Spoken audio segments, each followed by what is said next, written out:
예, 아모스서 1장 1절로 5절, 제가 한 절, 여러분이 한 절 읽으신 후에 마지막 절은 우리가 함께 읽도록 하겠습니다. 유다 왕 우시아의 시대, 곧 이스라엘 왕 요아스의 아들 여로보암의 시대, 지진 전 2년에 드고와 목자 중 아모스가 이스라엘에 대하여 이상으로 받은 말씀이라. 그가 이르되 여호와께서 시온에서부터 부르짖으시며 예루살렘에서부터 소리를 내시리니 목자의 초장이 마르고 갈멜산 꼭대기가 마르리로다. 여호와께서 이와 같이 말씀하시되 다메섹의 서너 가지 죄로 말미암아 내가 그 벌을 돌이키지 아니하리니 이는 그들이 철 타작기로 타작하듯 길르앗을 압박하였음이라. 내가 하사엘의 집에 불을 보내리니 베나닷의 궁궐들을 사르리라. 함께 읽습니다. 내가 다메섹의 빗장을 꺾으며 아웬 골짜기에서 그 주민들을 끊으며 베데덴에서 귀잡은 자를 끊으리니 아람 백성이 사로잡혀 기르에 이르리라. 여호와께서 말씀하셨느니라. 아멘. 이렇게 새벽으로 여러분들과 얼굴을 마주하고 말씀을 나누게 될 거라고는 제가 예상치 못했었는데요. 하나님의 선하신 계획 가운데 우리가 이 12월의 네 번째 새벽 이 예배당에 모여서 함께 하나님의 말씀을 받게 되었습니다. 제게 이 시간이 더욱 특별하게 느껴지는 이유는 분명 여러분들과 이렇게 처음으로 마주하게 되었다라는 것도 분명한 사실이 맞는 것 같지만 이것만큼이나, 아니 어쩌면 이것보다도 더 크게 이 시간이 특별하게 느껴지는 이유는 바로 하나님의 말씀이 선포되는 시간이기 때문일 것입니다. 여러분, 혹시 우리가 오늘부터 어떤 성경을 묵상하게 되는지 아시는 분 계실까요? 그죠? 우리는 어제까지 호세아서를 마무리하고 오늘부터는 아모스서를 보게 되었습니다. 저 역시 이 아모스서로 말씀을 나눈 것이 처음이기 때문에 더 연구를 하고 더 묵상을 하는 시간을 가졌던 것 같은데요. 그래서 아마 이 새벽이 더욱 특별하게 느껴지지 않았나 그런 생각을 해보게 되는 것 같습니다. 첫 만남과 첫 연구가 있기 때문에 하나님께서는 우리에게 더 큰 설렘과 더 큰 풍성함과 더 큰 기대를 허락해 주셨던 것이겠죠. 그러면은 이 시간 하나님께서 허락하신 이 소중한 마음들을 가슴 깊이 간직하신 채로 한번 말씀을 묵상해 보도록 하겠습니다. 자, 본문을 보죠.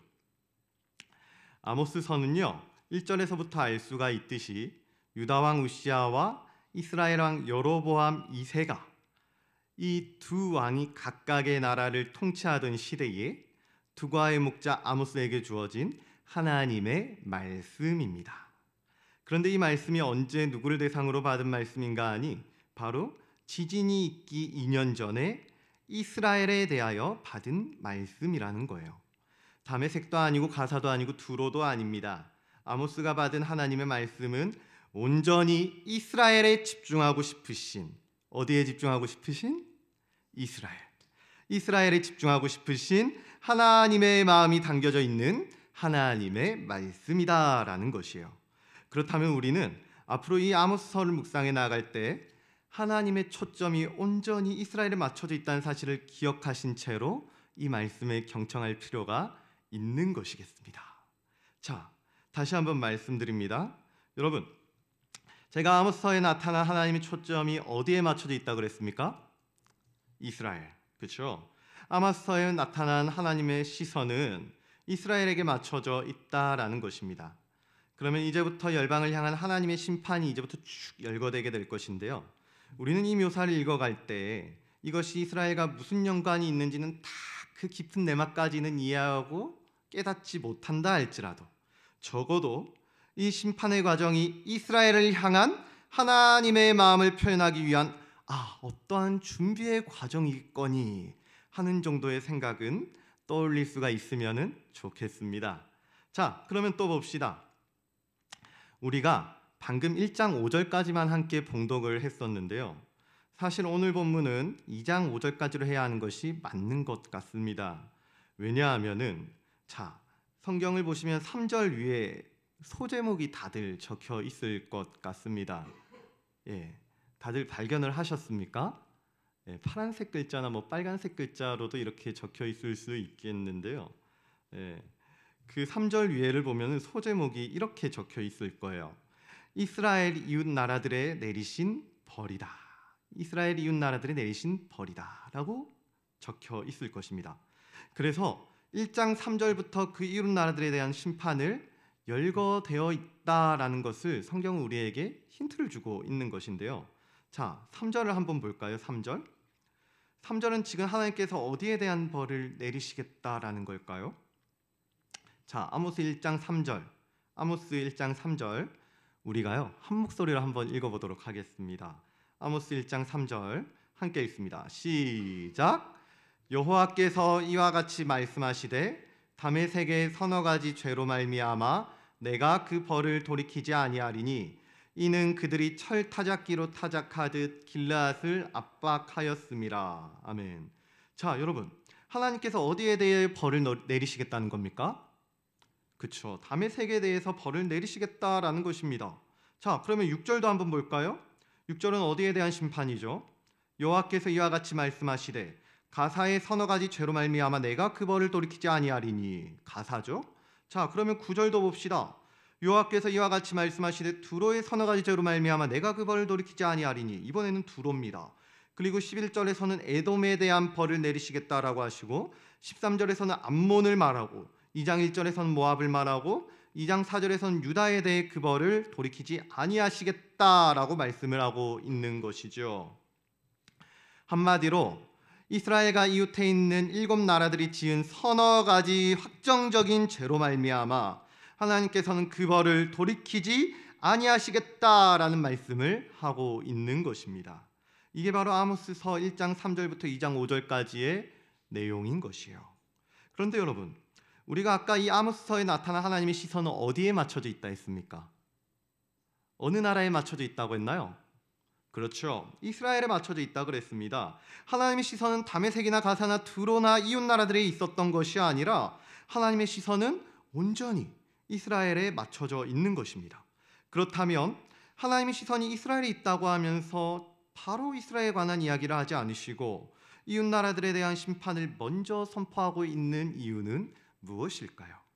자, 우리가 2절을 한번 보면서 그 이유를 한번 찾아보면 좋겠습니다.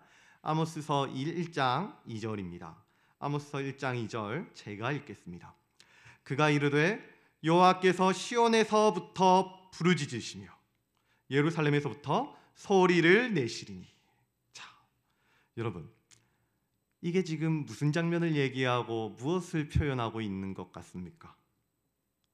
우리가 지금 이 장면을 잘 그려낼 수 있어야지 이 뒤에 이야기가 풀리는 것이거든요. 예, 이때 부르짖다라는 단어는요, 부르짖다라는 단어는 샤그라는 히브리어 단어를 사용하고 있습니다. 그런데 이 단어가 어떻게 언제 사용되는 단어인가 보니까 바로 맹수의 포효를 묘사할 때 사용되는 단어라는 거예요. 그러니까 본문은요, 여호와께서 부르짖는다라고 이렇게 말씀할 때요, 어떤 고통에 부르짖고 눈물을 흘리고 울며 슬퍼하고 있는 그런 얘기를 하고 싶은 것이 아니라 사냥감을 앞에 둔 맹수와 같이, 뭐와 같이요? 사냥감을 앞에 둔 맹수와 같이 포효를 하고 부르짖고 소리를 내셨다라는 말을 하고 싶은 것입니다. 한마디로 우리가 이 구절을 통해 그리게 되는 여호와 하나님의 모습은 죄로 가득한 사냥감들을 노리고 있는, 그래서 주변을 천천히 올가매고 있는 사냥꾼이시자 심판자이신 여호와, 정복자이신 여호와의 모습을 떠올릴 수가 있어야 되는 것입니다. 여호와 하나님께서는 이스라엘에서 가장 먼 다메섹에서부터 가장 가까운 유다까지 차례대로 숨통을 조여오신 다음에 가장 마지막에 이스라엘을 벌하시려는 그림을 그리고 계시는 것이었지요. 사랑하는 여러분, 그러면은요, 우리가 지금 당장 심판이 없다고 해서 우리에게 있을 이 심판이 사라지는 것이 아니라는 사실을 좀 깨달을 수가 있어야 할 것 같습니다. 하나님께서는 맹수와 같이 이스라엘을 쪼여오고 있는 것입니다. 처음부터 이스라엘만을 쭉 지켜보고 계셨던 것이죠. 이스라엘에 당장은 심판이 보이지 않습니다. 당장은 우리 인생에 심판이 내리는 것 같지가 않아요. 그러나 하나님께서는 주변 나라들로, 주변의 현상들로, 주변의 환경들을 보여주시면서 그것 가운데 심판을 내려오시면서 우리 가운데 심판으로 경고하고 계셨다라는 것입니다. 그런데 이스라엘은 이 사실을 조금도 눈치채지 못합니다. 왜냐하면 자기들의 가사는 늘어나고 있는 것 같거든요. 자기들의 풍요는 끊이지가 않는 것 같거든요. 자기들의 인생에는 아직도 어려움이 없는 것 같거든요. 그래서 자기들이 저지른 죄가 무엇인지도 모르고 알고 싶어하는 마음조차도 없는 것입니다. 그냥 좋은 게 좋은 것이죠. 그러니까 계속해서 거짓된 예배를 드리고 반복된 제약을 일삼으면서 그렇게 아무것도 모르는 것처럼 멸망을 향해 달려가는 것이 아니겠습니까? 그러나 여러분, 우리 주님께서는 분명히 말씀하셨습니다. 내가 세상에 화평을 주러 온 줄을 생각하지 말라. 화평이 아니요 검을 주러 왔노라. 마태복음 10장 34절 말씀. 아멘. 진실로 진실로 너희에게 이르노니 죽은 자들이 하나님의 아들의 음성을 들을 때가 오나니 곧 이때라. 듣는 자는 살아나리라. 듣는 자는 살아나리라. 이 심판의 메시지를 듣고 우리 주 예수 그리스도께로 돌아오는 자는 반드시 살아날 것이지만 거짓된 예배와 반복된 제약에 빠져 여전히 인생을 낭비하며 살아가게 된다면 정말 그 영혼을 기다리고 있는 것은 내가 너를 알지 못한다고 하시는 하나님의 엄중한 심판일 뿐일 것입니다. 부디 이 새벽에 저와 여러분들이 이 심판의 메시지를 가벼이 여기지 않고 겸허히 받아들이며 아멘으로 화답하여서 듣는 자는 살아나리라 하신 하나님의 구원에 동참할 수 있는 그 은혜를 발견할 수 있는 은혜의 시간이 되기를 바랍니다. 뿐만 아니라 우리 가족들과 그리고 이웃들, 믿지 않는 모든 불신 가족들이 단 한 명도 빠짐없이 주님의 말씀을 듣고 이 심판의 메시지를 듣고 아멘으로 화답하며 마른 뼈가 솟게 되는 하나님의 역사가 충만히 일어날 수 있길 우리 주 예수 그리스도의 이름으로 간절히 축복하고 소원합니다. 기도하겠습니다. 하나님 아버지, 감사합니다. 우리는 심판받아 마땅한 죄인이지만 그럼에도 불구하고 주님 그 신실하신 은혜로 역사하셔서 이 시간도 이 새벽도 주님의 복음을 듣게 하시고 다시 한번 주님의 말씀 앞에 서게 하여 주시니 주님, 우리 이 자격 없는 죄인들이 다시금 주님의 그 은혜를 붙잡고 생명으로 나아가기를 원합니다. 주님, 우리 다시 이제 시작합니다. 이 아모스서를 통해 주시는 하나님의 은혜가 매일 매순간 매일의 새벽마다 우리의 영혼을 깨어있게 하여 주시고 그래서 이 아모스서가 끝나는 그날 단 한 명도 빠짐없이 우리 모두 하나님의 회복의 약속을 발견할 수 있는 그래서 그 기쁨과 그 환희의 축제에 참여할 수 있는 소망 있는 인생들이 되게 하여 주시옵소서.